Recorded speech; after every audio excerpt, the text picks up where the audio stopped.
Поезд оңай келмейін деп тұр ғой.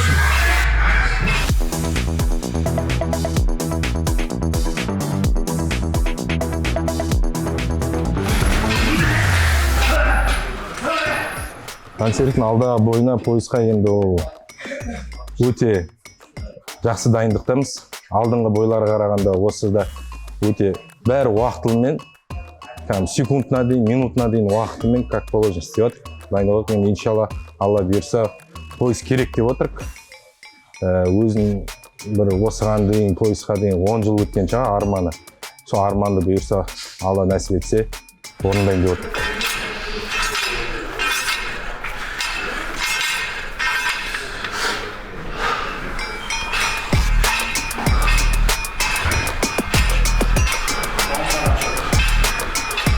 Ассалаумағалейкум, құрметті спортшылар қауым. Менің есімім Жансерік Жақсығұлы, бәрі Жакс деп таниды. Алла жазса, менде 2 мамыр күні басты шайқас, пойыз бұйырса.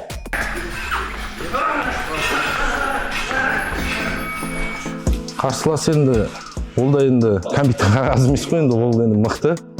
23-дің 20-сын отқан, соның несіне қарап тактикаларды қойып отыр. Қарсыласын жаман дей алмаймын, өте мықты қарсылас. Сондықтан соған біз де өзіміз де соған жақсы дайындықтамыз деп ойлаймын. Арғы енді Алланың қалауымен көрсетеді ғой.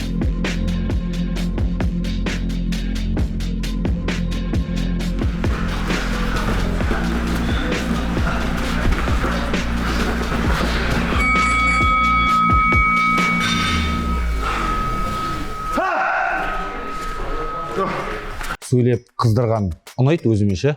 Андай чем ринг көрсетеді дегеннен гөрі біз осы жерде тренировка жасап еңбек еткесін біз төбелесеміз ғой рингке шығып. Ешкім білмей қалған қаламаймын да. Тып-тыныш өтіп кеткен бәрі біліп осы бойды, например. Тек қана мына бой емес, басқа да бойларды бәрі көріп, біліп, естіп соған келгенін қалаймын да. Сондықтан осылай бойлардың алдында осылай қыздырулар жасаймын, бірақ мен ол тек қана мына бойым емес, қазіргі бойларым онда қатты білініп көрініп жатқан, оған дейінгі бойларымда да бүкіл барлықтарында мен шоу элементтерін қолданам. Себебі өзім стиліме, өзіме қатты ұнайды солай шоу элементтерін қолданып, өзімнің сопернигіме тиісіп, сосын ол маған тиіскенін күтемін сөйтіп, солай қыздырғаны өзіме ұнайды да, сол себепті осындайлар қолданам өзім лично. Ол бірінші рет емес, мен почти карьерамның почти бәрінде осындай болды десем болады.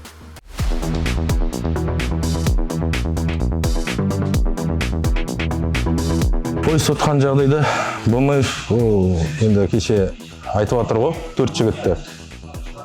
Өзім ойым. Мына пойызға дайындалатын болсақ, сезбейді ау деп ойлаймын. Жүгіреміз, проход 4, 5, 6 анда. Все, дайындаламыз. Айбат еден 80% Жансерікке беріп тұрмын бауырыма, сезбейді деп ойлап тұрмын. Просто 24-те 7 почти қасында жүр қой. 24-те 7 қасындамын. Көріп отырып та қалай дайындалып жатқанымызды өзіміздің немізбен сезбей қалады ау деп ойлаймын.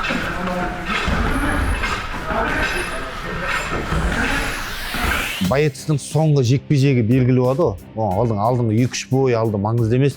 Ең соңғы бойы оның қандай өрігінде екенін көрсетеді. Мен оның соңғы жекпе-жегін көрдім. Титулға шайқасқан. Мені ешқандай да таңғалдырмады. Ол ешқандай да возвышение емес. Мен спорт көрсетеді, ринг көрсетеді, сетка көрсетеді деп айтқым келмейді. Как оны спорттық тілмен айтатын болсақ, Майкл Инхарс мені ешқандай да таңғалдырмады. Бәрі оның выносливостьна, немесе опытына, немесе характеріне келіп тіреліп жатыр. Бұндай опыт менде де бар. Мен жаңадан келген жоқпын, көптеген жекпе-жек өткізгенмін. Алла амандық берсе менің примерно 21-ме жекпе-жегім өтейін деп жатыр. Бұл опыт менде де бар. Бұл характер қазақтың қаны, қазақтың мінезі менде де бар. Выносливость тұрғысында айтып жатыр халқымыз. Жаңа көрермендер, халқымыз демейін, спорт сүйетін адамдар. Бұл выносливость Аллаға шүкір менде де бар. 5 раундтан 5 раундтық жекпе-жекке мен 100% дайынмын. Себебі мен карьерамда 5 минуттан 3 раунд өте көп шайқасқам. Сондықтан соққы жаңағы жасау тұрғыдан да, аяқ қолының ұзындығыдан да, және IQ мәселесі болсын, жаңағы күрес, мен оған теп берем ғой, Құдай қаласа ше. Мен оған бойдың темпі менен болады ғой. Бонус оған ше.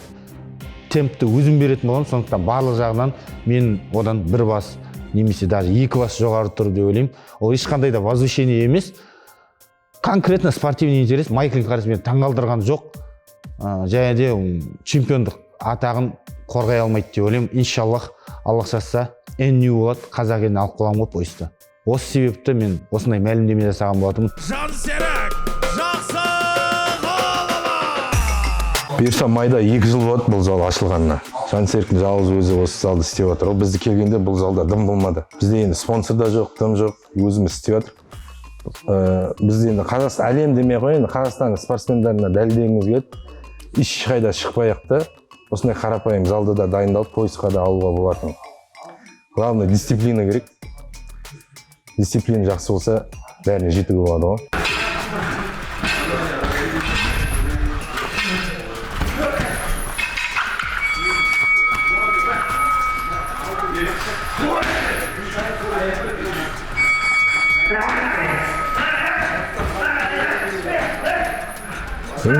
Дисциплина арқасында ойлаймын, бәріне үлгереді. Өзінің хобби ғой, сауда оныкі. Жақсы көреді өзі, саудамен айналысқан, сатқан, алған, жомарт деуге де болады. Кен болмасаң, кен болмайсың ғой. Кен деуге болады да. Ақ көңіл да, сосын. Құттай ренжіп қалса да, бір 2 минут, содан дейді жүре береді ғой. Иә, Магомед Кабардиев бауырымызбен өзіміздің Наби Ашурлаевтың анонсын көрдік. Өте высококлассный спортшылардың шайқасы ғой бұл жерде ше. Екеуі, енді Кабардиев бауырымыз кезіндегі бывший чемпион ғой, кезінде ол 70-те болғанда оған соперник болмады ғой почти ше. Мықты шайқас, мықты айқас. Бірақ мен қазіргі целім, Алла жазса бірінші мына Майкл Линхаристі ұрып алайын. Цель осы, ұрып поясымды алып алайын иншаллах. Негізі осыдан кейінгі дальше перс қызық БМФ поясымен, Алла берса. Сол поястарды біріктіріп, Алла берса Линхарис тұтып 70-дің поясын алып, Алла амандық берсе, содан кейін БМФ-дің поясына төгілесім келеді, незамедленно ше, перспен. Содан кейін Алла берсе, арғарай уже көреміз. Найза лигасында ғой бүкіл жоспарларымызда барлығы да ше, иншаллах дальше больше көре береміз.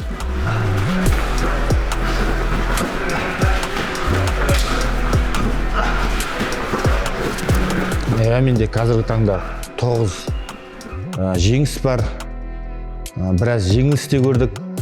Бірақ жеңілістерімізде маған өте қатты опыт болды, оның бір себептері болды. Күрес дұрыс болмады, жұмыста жүрдім деген секілді мәселелер. Алматыға жаңадан көшіп келген кездер деген сияқты. Бірақ Аллаға шүкір, соңғы кездер көріп жатсыздар. Мен победный сериядамын. Алла амандық берсе, мен 10-шы жеңісіме қол жеткізем. Сразу айтайын, енді мен айтып тұрмын ғой, ринг көрсетеді деген Алла жазса ұнамайды. Біз осы жерде еңбек етіп жатырмыз осы спорт залда. Мен чисто досрочка үшін шығам. Досрочка істеген өзіме ұнайды.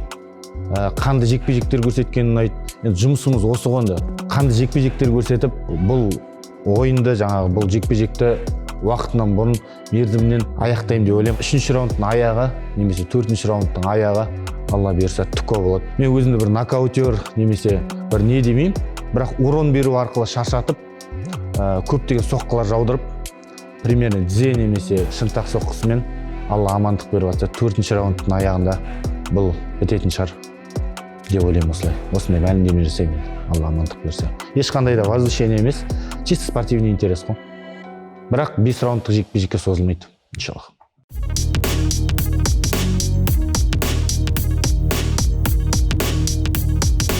Құрметті қазақ елі, спортсүйер қауым, осы спорт ММА жанкүйерлері, баршаңызды 2 мамыр күні Найза лигасының үлкен ивенті өтейін деп жатыр балуан шолақта.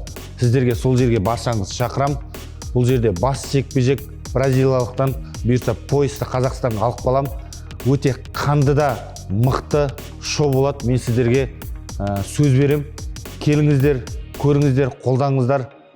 Келгендеріңізге өкінбейтін боласыздар, себебі мен сіздерге Алла амандық берсе, мықты қанды жекпе-жек көрсетем. Қазіргі таңда дайындалып жатырмын. Келіңіздер. Аздаған уақыттар қалды. Билетті сайттан алыңыздар, қолдаңыздар қазақ бауырларыңызды. Алға Қазақстан.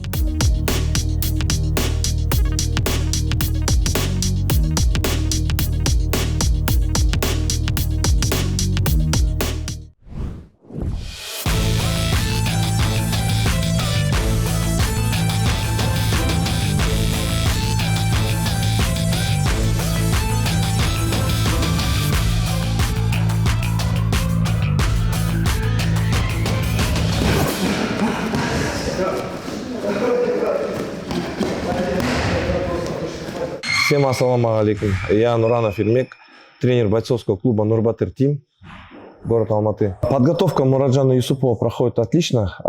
Кстати, то, что изменили дату, нам пошло чуть-чуть на пользу, потому что полностью на 100% во время Рамадана мы не могли подготовиться. И сейчас уже в полный ход начнем тренироваться.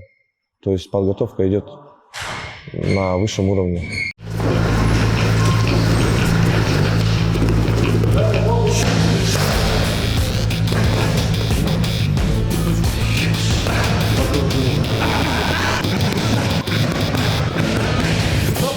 Ассаламу алейкум, мен Юсуп Муратжан, по прозвищу Бомба.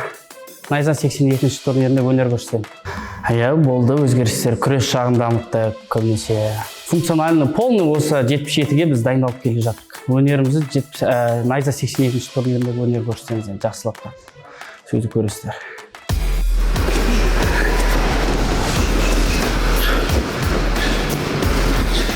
У Мураджана очень высокий IQ. Очень высокий бойцовский IQ, он, то есть в бою он универсален, бьет с разных углов, как вы заметили. Прошлый бой мы, конечно, очень сильно рискнули, приняв против Али Батрудинова, но для него это был очень сильный опыт. Он сейчас уже в тренировочном процессе он открылся как боец. Для него это был большой шаг.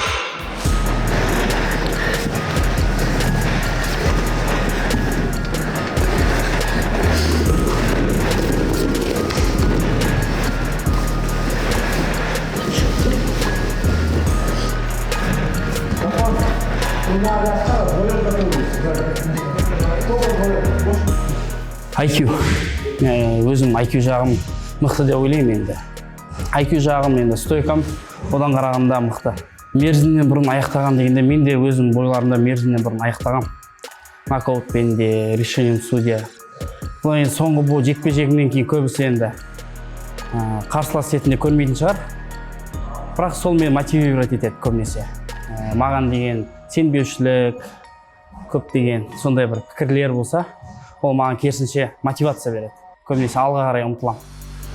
Жақсы келді олар? Жақсы.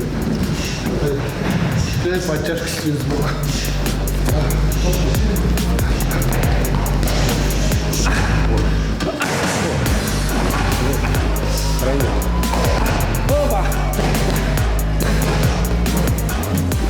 Для Мураджана, в принципе, 84 килограмма. Это не его весовая категория, для него было чуть-чуть сложновато.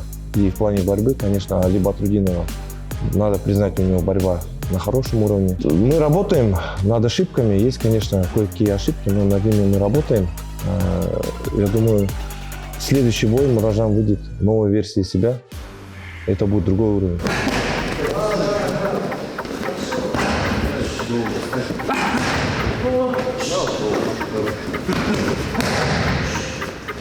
Главный соперник пускай будет готовым на 100%. Тогда интересный и зрелищный бой будет. Правильно, брат? Я люблю шоу.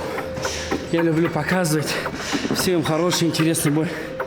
И хочу показать, что молодежь Казахстана уже так развивается, что мы можем в мировой арене свою позицию показать. Ассаламу алейкум. Менің тарапымнан енді барынша қызықты, характерный, өліспей беріспей төгілесі ғой. Қанша дегенмен бұл жай бой емес, бәлкім поясқа претенденттік бой. Сол үшін екі жақтан да мықты дайындық, мықты төгілес. И шагу назад деген сияқты болады.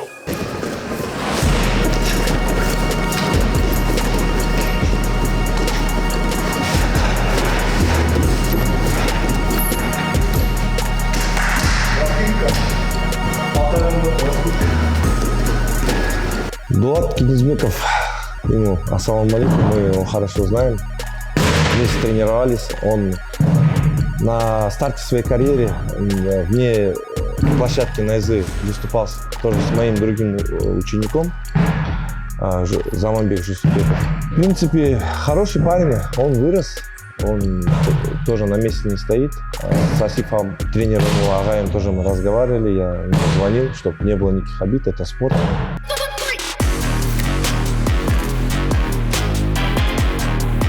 Найза Fighting Championship сүйіп көретін Найза ТВ көрермендері, сіздерді Найза 82-ші турнирға қанды жекпе-жек, жастарымыздың мықты рухты төбелестерін көруге шақырамыз.